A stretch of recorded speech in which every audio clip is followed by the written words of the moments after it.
Mason forced the silver ring over Evelyn's bleeding knuckle as a stranger's voice cut through the chapel. "Take your hand off the bride." Every candle flame shivered. Mason turned toward the rear doors, but the man standing beneath the stone arch remained hidden beyond the reach of the amber light. Rainwater darkened his black cloak, dripping onto the marble in slow, measured taps. Evelyn stared at him through the thin veil pressed against her lips, one hand trapped inside Mason's grip. She did not know his name. She only knew that everyone in the chapel had stopped breathing. 12 hours earlier, Alpha King Adrian Blackwood sat beneath the carved wolves of the northern throne while the final noblewoman approached him. Gold chains chimed softly against her crimson gown. The great hall smelled of cedar smoke, polished stone, and the white roses arranged around the dais. 11 women had already crossed the black marble before her. 11 alliances, 11 carefully rehearsed smiles. Adrian had rejected every one. The 12th woman lowered herself before him and offered her hand. Her skin was warm when her fingers touched his. But the wolf inside Adrian remained silent. No recognition, no pull, nothing. "Lady Rebecca Hawthorne," the royal herald announced, his voice echoing beneath the vaulted ceiling. "Daughter of the Red Valley Alpha, approved by the Northern Council." Rebecca lifted her chin. Diamonds flashed at her throat. "I would be honored to stand beside you, Your Majesty." Adrian removed his hand without humiliating her. "You deserve a man who chooses you without a council placing you before his throne." A murmur moved through the watching nobles like wind through dry leaves. Rebecca rose, pale but composed, and walked away. Counselor Whitmore struck the floor once with his iron-tipped staff. The crack rang through the hall. 12 suitable women, Your Majesty. 12 refusals. The northern packs need a Luna. Christian looked toward the empty chair beside his throne. His mother had once occupied it, dressed in silver and smiling for a court that never noticed how tightly she gripped the armrest. "The northern packs need honest laws," he said. "Not another woman ordered into a marriage she cannot refuse." "Then what kind of woman are you waiting for?" Whitmore demanded. Adrian's gaze hardened. "One who is free to say no." The side doors opened before the counselor could answer. Marcus Hale entered, carrying a leather folder marked with the royal seal. Mud streaked his boots, and cold air followed him into the hall. He climbed the dais and spoke quietly. "Iron Ridge is transferring Silver Creek's Moonwell through a marriage covenant tonight. The debt records do not match the royal copies."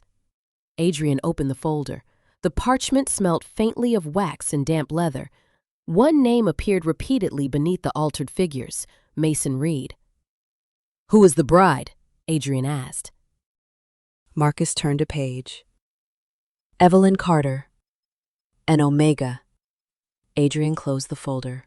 "Prepare the horses. I will witness the covenant myself." 30 miles away.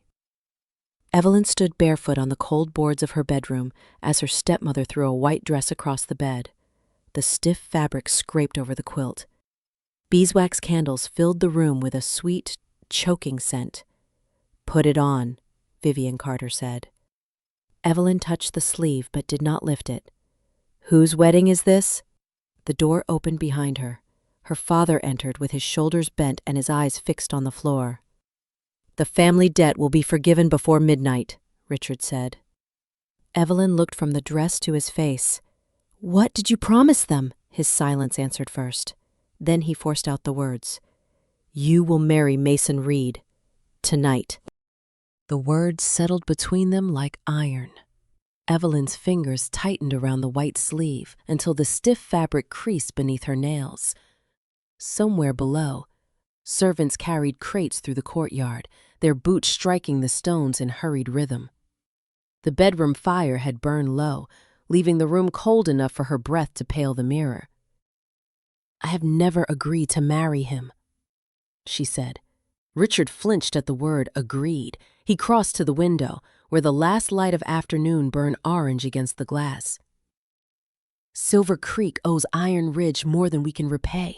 By midnight, Mason can claim the Moonwell and every home built around it. Then give him the land, Richard turned. Without the Moonwell, this pack will not survive another winter. Vivian lifted the dress and pressed it into Evelyn's arms. The lace scratched her bare skin. This marriage saves hundreds of people, and Omega should be honored to serve her family so well. Evelyn let the dress fall to the floor. The whisper of silk sounded louder than a shout. You are not asking me to serve them. You are asking me to belong to him. Heavy footsteps approached in the corridor. The door opened, and Mason Reed entered without knocking. His dark formal coat smelled of leather and sharp pine resin, and a silver clasp shaped like a wolf's jaw gleamed at his throat. He smiled at Richard and Vivian before looking at Evelyn. The smile remained. The warmth did not. Leave us, he said. Richard hesitated only a moment, then he followed Vivian into the hall and closed the door behind them. Mason walked slowly around Evelyn, examining the discarded dress. You should put that on. The chapel is 30 miles away, and the roads will worsen after sunset. There will be no wedding.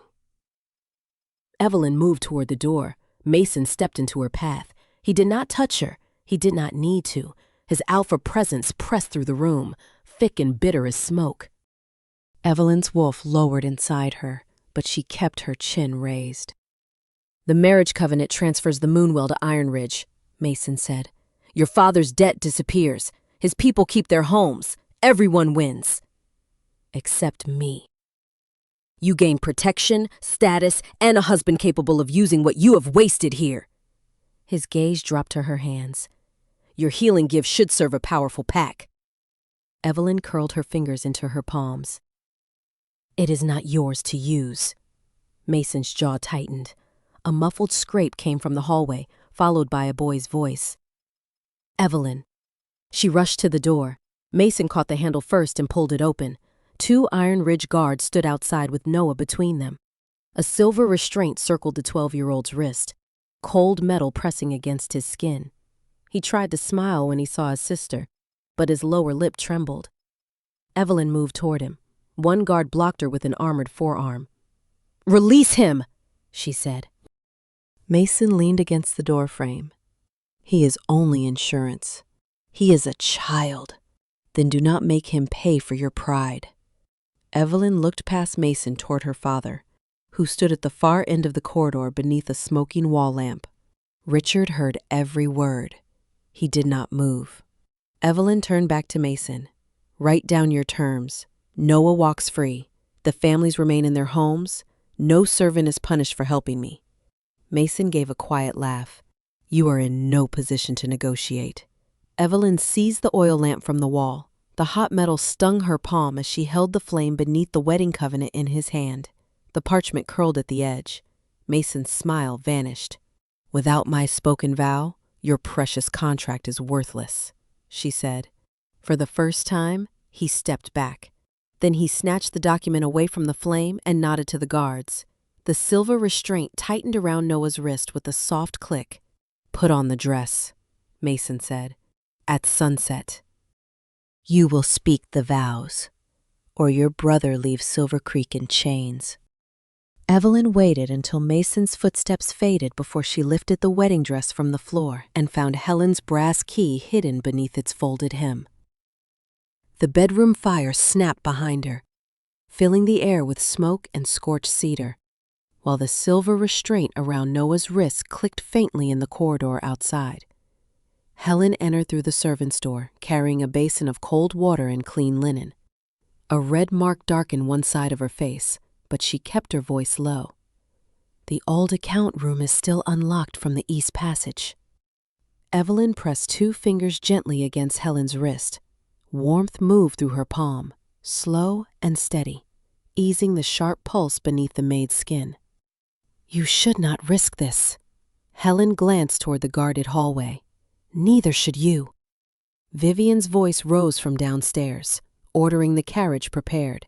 They had less than an hour before sunset. Evelyn pulled on the white dress, not because she had surrendered, but because Mason would watch a bride more closely than a frightened daughter hiding in her room. Helen fastened the buttons while Evelyn slipped the brass key into her sleeve. The lace scratched her neck, and the fitted bodice made every breath shallow. When the guard outside turned to answer a servant, Evelyn and Helen moved through the narrow rear passage. Dust coated the stone walls. Their footsteps disappeared beneath the clatter of dishes from the kitchen and the low groan of wind against the shutters. The account room smelled of old parchment, lamp oil, and damp wood. Shelves crowded the walls from floor to ceiling. Evelyn lit one wick and held it close to the nearest ledger. Her mother had taught her to read trade records before she was old enough to understand why numbers could ruin a family. Evelyn found Silver Creek's name beneath a black ribbon. The original debt was large, but nowhere near the amount Richard had claimed. New pages had been stitched into the binding with brighter thread. Several totals had been rewritten in darker ink. Helen reached behind a row of tax books and drew out a sealed letter. "I heard Mason arguing with the steward last week. He said the old figures had to disappear before the covenant." Evelyn broke the wax. Mason's signature sat beneath an order to triple the interest and transfer Moonwell through marriage if Silver Creek failed to pay. This was not a family sacrifice. It was theft dressed as law. Evelyn folded the letter and slid it into the small silver locket that had belonged to her mother. The hidden compartment barely closed around the paper. A floorboard creaked in the passage. Helen extinguished the lamp, but the door opened before they could move. Mason stood in the yellow corridor light. His gaze traveled from the open ledger to Evelyn's sleeve. "What are you doing here?" Helen stepped forward. "I brought her to find her mother's necklace." Mason seized Helen's arm and pushed her aside. She struck the edge of a shelf, sending ledgers tumbling across the floor. Evelyn dropped beside her at once. Warmth flowed from Evelyn's hands as Helen's breathing steadied. Mason watched the faint gold light gather around her fingers. "That gift will be useful at Iron Ridge." Evelyn rose between him and Helen. "You will never own it." For one breath, neither moved. Then the chapel bells sounded across the valley. 6 heavy notes rolling through the cold stone house. Mason took Evelyn by the elbow and marched her toward the courtyard.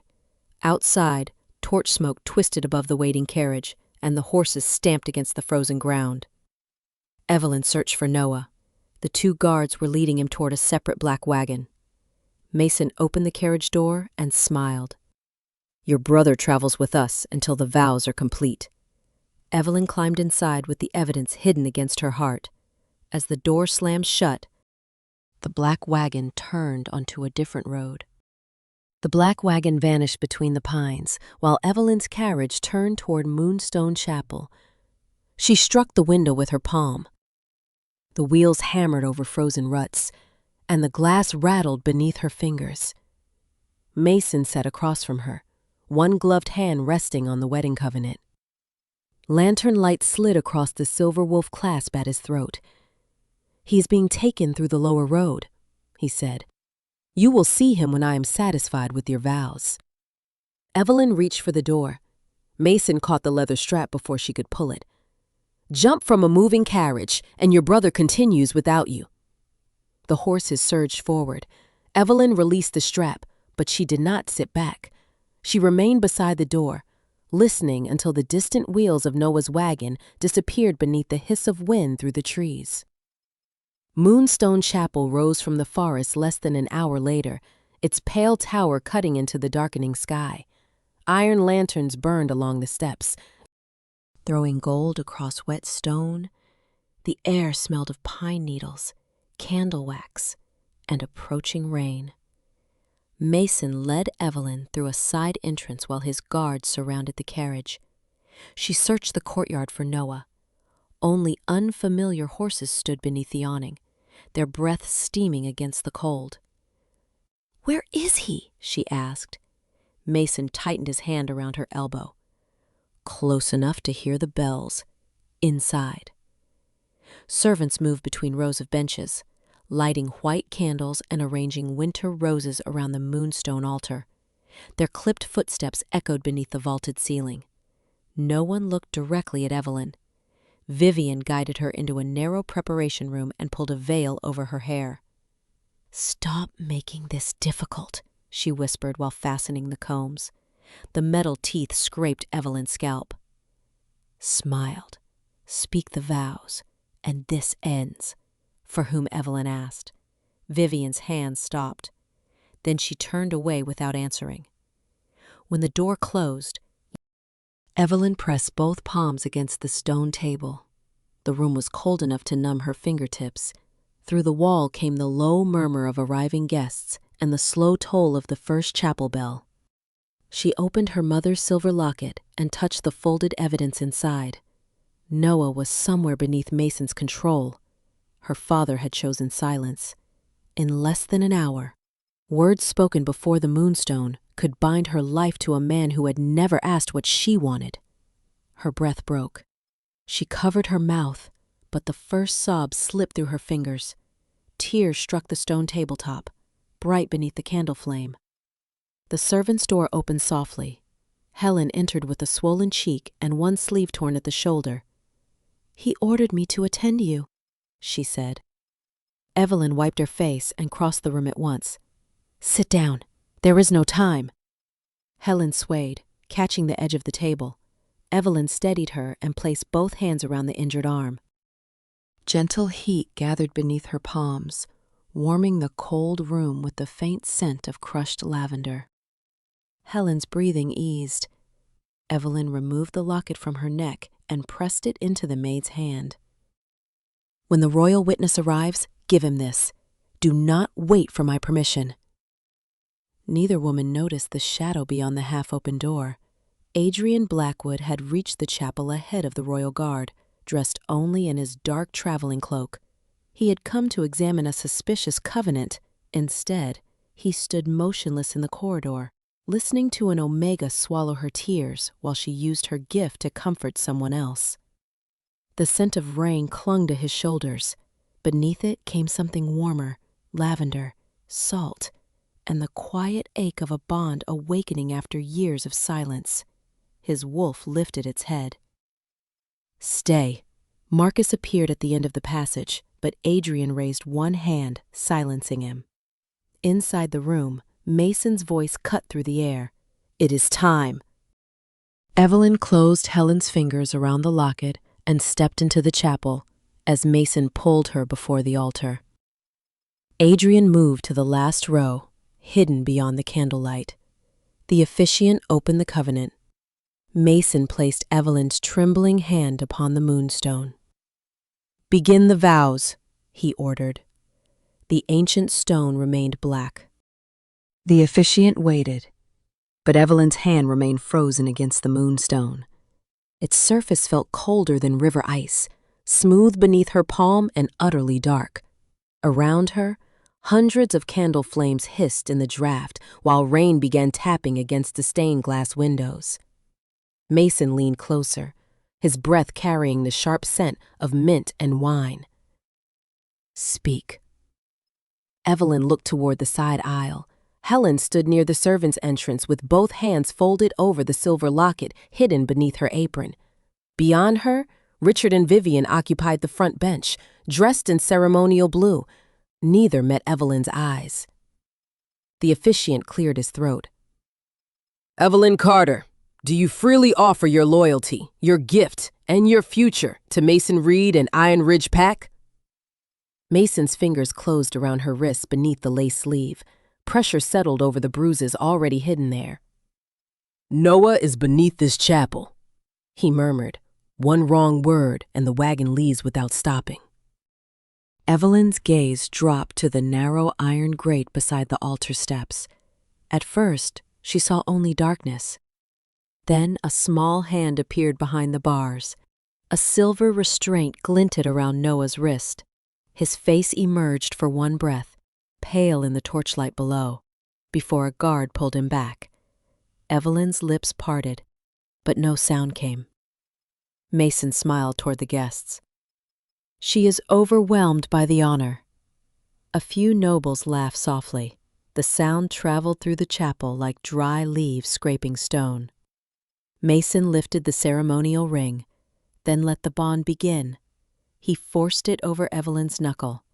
The silver edge caught her skin, and a thin line of blood slipped down her finger onto the moonstone. The officiant stared. According to covenant law, the stone should have answered with silver light. Instead, the faint glow buried within it vanished. Darkness spread across its surface like ink beneath glass. Elder wolves shifted uneasily in their seats. "The stone has refused the vow," someone whispered. Mason tightened his grip. "The stone is old. The moonstone does not age," another voice answered. Mason turned toward the officiant. "Continue." The man hesitated. "Lord Reed, royal law requires," I said, "continue." Mason dragged Evelyn's hand back toward the stone. A voice rose from the final row, low enough to make every candle seem suddenly still. "Take your hand off the bride!" Mason spun around. "Who dares interrupt my covenant?" The stranger stepped beyond the last arch. Rainwater gleamed on his dark cloak, and his silver-gray eyes remained fixed on Mason's hand. Evelyn recognized the scent before she recognized the man. Cold pine, smoke, and the strange, quiet strength she had felt in the corridor. Mason gave a humorless laugh. "This is a private pact ceremony. Leave before my guards remove you." The chapel doors opened behind the stranger. Marcus Hale entered first, followed by royal soldiers in black armor.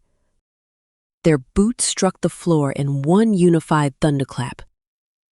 Then every guard dropped to one knee. "Your Majesty!" The room collapsed into silence. Mason released Evelyn so quickly that the ring struck the stone. Richard bowed. Vivian sank beside him. Even the officiant lowered his head. Adrian Blackwood walked down the center aisle without looking at anyone except Evelyn. She stood at the altar with blood on her hand, tears caught beneath her veil, and her brother hidden below the floor. The wolf inside Adrian pressed against his ribs, not with hunger, but with a fierce command to remain beside her. He stopped several feet away, leaving space between them. "Show me the covenant," he said. Mason recovered first. "Your Majesty, the agreement was signed by her father. Silver Creek's debt is lawful, and Miss Carter came willingly." Adrian glanced at the black moonstone, then at the bruises visible beneath Evelyn's torn cuff. "I did not ask her father." His voice softened when he faced her.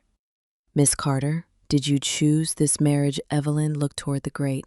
Noah's fingers appeared once more between the bars. Behind her, Mason tapped twice against the altar, the signal his guard had been waiting for. Evelyn swallowed. Her bloodied hand closed around the edge of her dress. Adrian waited without commanding her. For one impossible second, she saw the choice he was offering. Then Noah cried out beneath the chapel. Evelyn forced the word past her lips.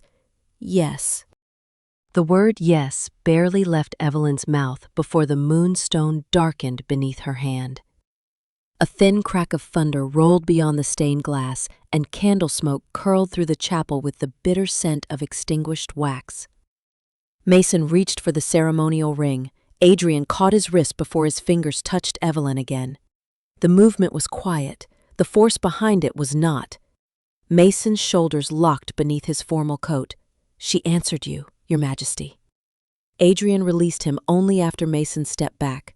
Her mouth answered. His silver-gray gaze moved over the details Mason had expected everyone else to ignore: the bruises beneath Evelyn's torn cuff, the blood drying across her knuckle, the way her body angled toward the iron grate instead of toward her chosen husband.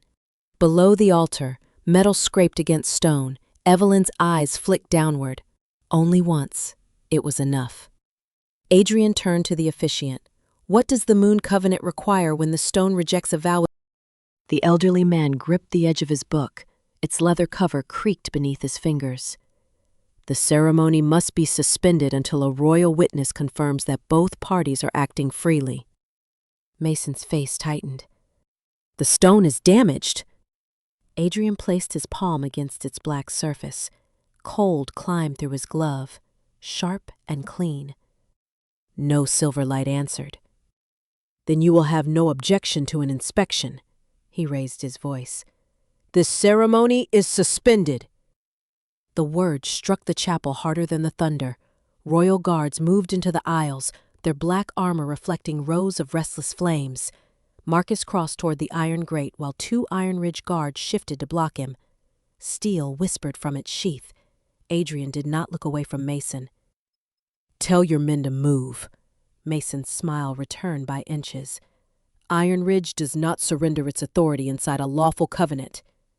This covenant is not lawful until I say it is."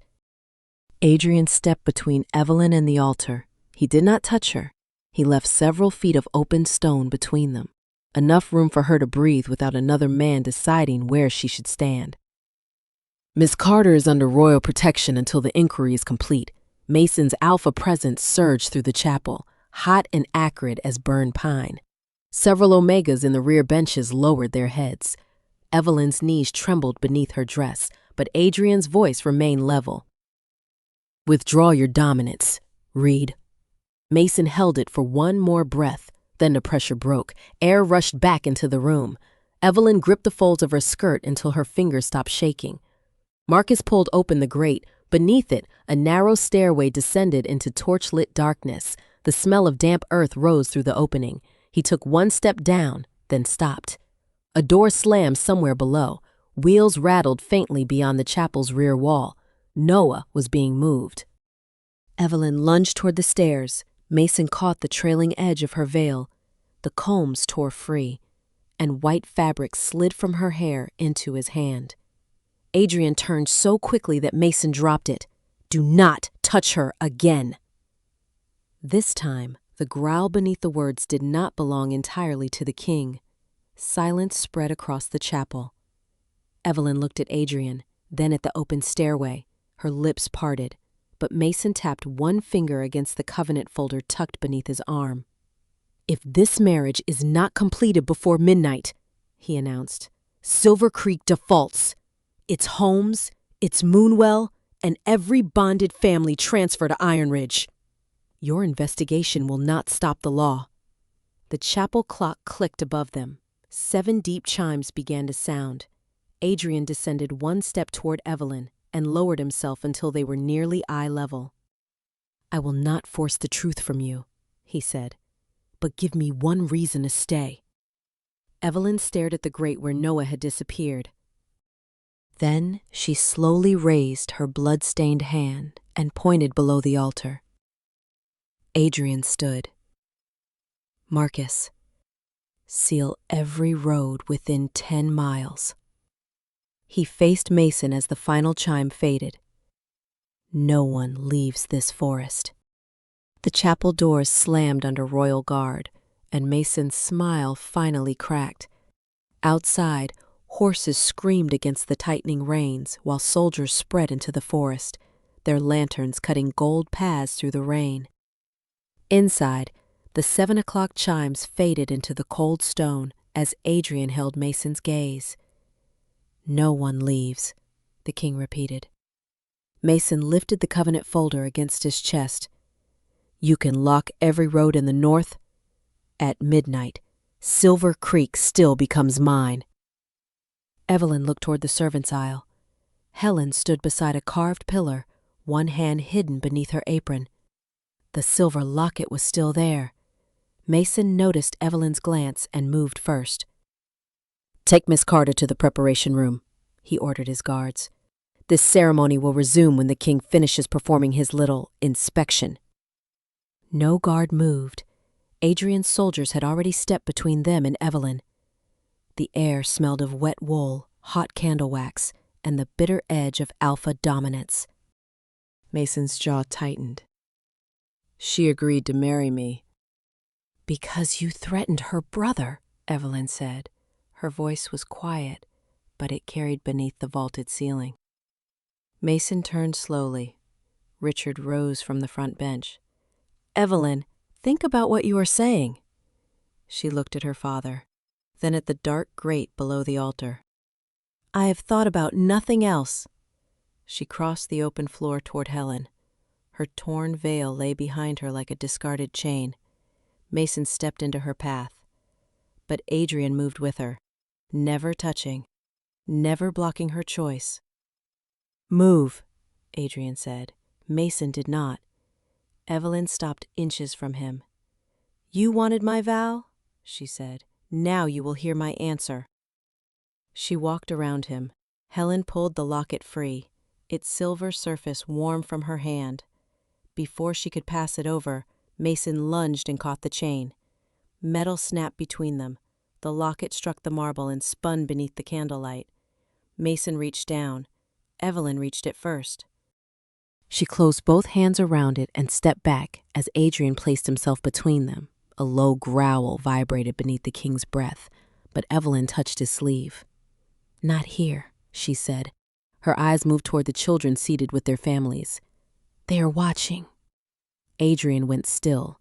The fury in his face did not vanish. It obeyed her. Evelyn opened the locket. The folded letter inside smelled of old ink and lavender oil.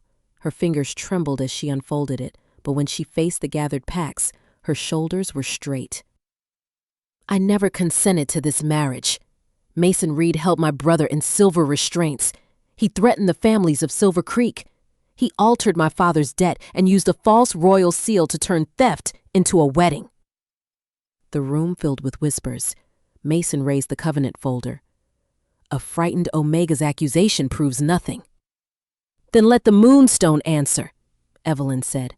She placed the letter beside the blackened stone. "And let him explain why his signature orders the debt to be tripled." Richard stepped forward.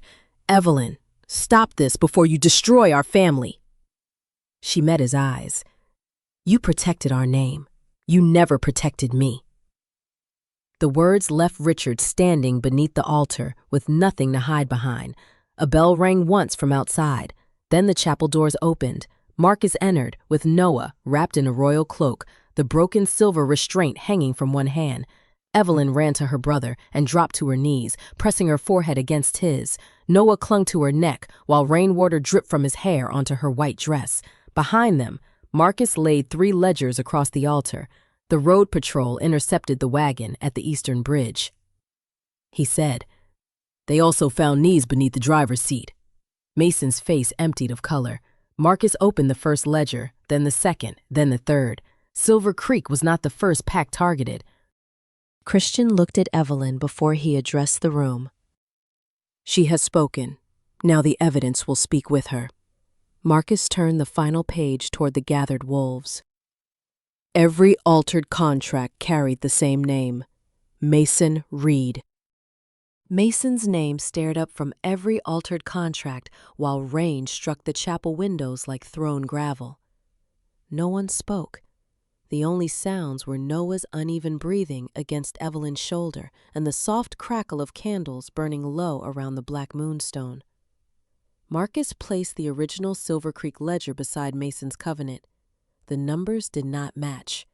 He added the forged royal seal, the order bearing Mason's signature, and the broken silver restraint removed from Noah's wrist. 3 packs, Marcus said. The same false debts, the same threat of losing their land, the same name approving every transfer. Mason backed toward the altar. Those records were planted. Helen stepped from the servants' aisle, one hand pressed to her injured arm. "I heard you order the Silver Creek figures changed." The Iron Ridge guard who had held Noah lowered his head. "Lord Reed told us the boy was insurance." A murmur rolled through the benches, growing louder as pack leaders recognized their own missing lands in the ledgers. Mason seized the covenant and held it above a candle. Before the parchment reached the flame, Evelyn caught his wrist. Her lace sleeve had torn. Her knuckle was still marked with dried blood, but she did not release him. "You used my family's fear to put a chain around my life," she said. "You will not burn the truth." Mason's eyes flashed gold. His fingers lengthened into claws as his wolf pushed close to the surface. Adrian moved between them and struck Mason's arm aside. The covenant slid across the marble, stopping at Marcus's boots. Royal guards closed in, black armor ringing beneath the vaulted ceiling. Mason bared his teeth. "She belongs to me. Her father signed her over." Adrian's voice fell colder than the stone beneath them. "A father cannot sell his daughter." He nodded once. The guards forced Mason to his knees and bound his wrists with royal silver. Richard stumbled forward. "Your Majesty, Silver Creek will collapse without this marriage." Evelyn turned to him. Candlelight caught the wet tracks beneath her eyes. "Then we rebuild without selling anyone."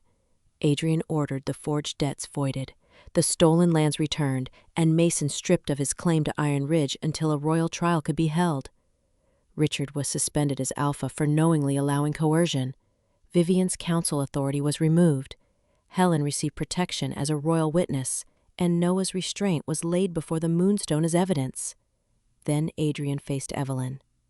The chapel waited for him to name her his mate, his Luna, or his reward. Instead, he stepped away from the altar and left the path before her open. "The covenant is dead," he said. "You owe Iron Ridge nothing. You owe the crown nothing. You owe me nothing." Evelyn's hand slowly unclenched. Adrian asked what should happen to Silver Creek. She looked at the families gathered beneath the arches, at the Omegas standing behind their Alphas, and at Helen holding her bruised arm beside the servant's door. "Form a council with Alpha, Beta, and Omega voices," Evelyn said. "Return every stolen home. No marriage involving land can be approved until both people speak separately before a royal witness, and open Moonwell to anyone who needs healing, regardless of rank." Adrian did not soften the proposal or claim it as his own. "Granted." He removed his rain-darkened cloak and held it out. Evelyn studied him for a breath before stepping forward to accept it herself. The heavy wool settled warmly around her shoulders, carrying the scent of cedar smoke and cold pine. "Why did you stay?" she asked. Adrian looked toward the small preparation room where he had first heard her crying. "Because you were surrounded by people," he said, "and not one of them came when you needed help." Something powerful moved behind his silver-gray eyes. His wolf finally gave the bond a name. "Mate." But Adrian kept the word behind his teeth. Evelyn had just won back her freedom, and he would not turn destiny into another command. 3 weeks later, Evelyn returned to Moonstone Chapel wearing no veil, no silver ring, and no color chosen by anyone but herself. Morning light poured through the stained glass in bands of blue and gold, warming the worn stone beneath her boots, while cedar smoke drifted from the iron braziers along the walls. Outside, Silver Creek had begun to breathe again. Mason Reed had been convicted before the Northern Tribunal of fraud, coercion, unlawful imprisonment, and the theft of pack lands. The forged debts had been destroyed. Richard Carter had been permanently removed as Alpha and placed under royal supervision until the families he betrayed received restitution. Vivian had lost her council seat and left Silver Creek after no household would grant her authority. In their place stood the council Evelyn had demanded, Alpha, Beta, and Omega voices seated at the same table. Helen now guarded the official covenant records, and Noah spent his mornings carrying clean water from Moonwell to the new healing room, where rank no longer decided who deserved care. Evelyn had not accepted a throne. She had accepted responsibility. That choice felt heavier and far more honest. During those 3 weeks, Adrian had not summoned her to the palace. He had sent no jewels, no command, and no public claim. Only a sealed report confirming every judgment and one handwritten note on plain parchment. "You are free. Whatever comes next must be your choice." She found him waiting near the altar where Mason had once forced her bleeding hand against the moonstone. Adrian wore a dark coat without royal embroidery. His crown rested on the stone ledge several feet away. The chapel smelled of beeswax and old rain, and the soft sweep of tree branches brushed the roof above them. He turned at the sound of her footsteps, but did not move closer. "I was not certain you would come," he said. Evelyn stopped before the black stone. Faint silver veins rested beneath its surface, quiet as sleeping light. Neither was I. Adrian's fingers tightened once at his side. The most powerful wolf in the Northern Territories stood before her without guards, ceremony, or the protection of his title. "There is something I should have told you that night," he said. "My wolf recognized you when I heard you crying behind that door." Evelyn glanced toward the preparation room. The memory still lived in its cold table, its choking candle smoke, and the sound of her own breath breaking between her hands.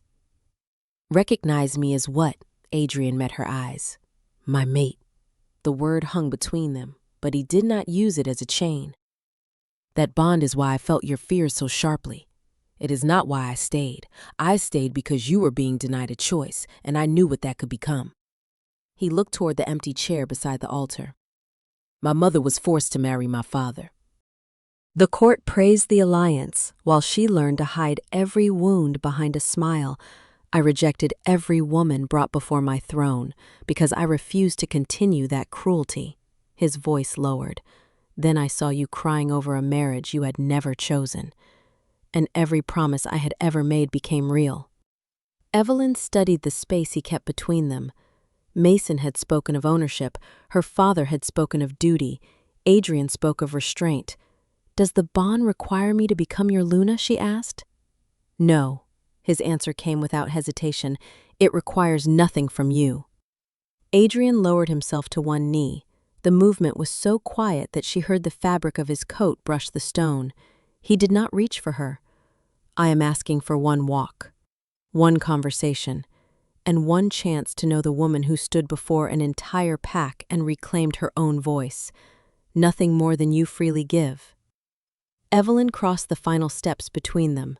She extended her hand. And only then did Adrian place his palm beneath hers. His skin was warm. The bond stirred gently, no longer like a command, but like a door neither of them had to open alone. "Do not walk ahead of me, Adrian," she said. He rose, still holding her hand lightly enough that she could withdraw it. "Never walk beside me." They turned toward the chapel doors together. Behind them, the moonstone filled with silver light, not because a king had claimed an omega, but because a woman who had once been forced to say yes had finally chosen it for herself.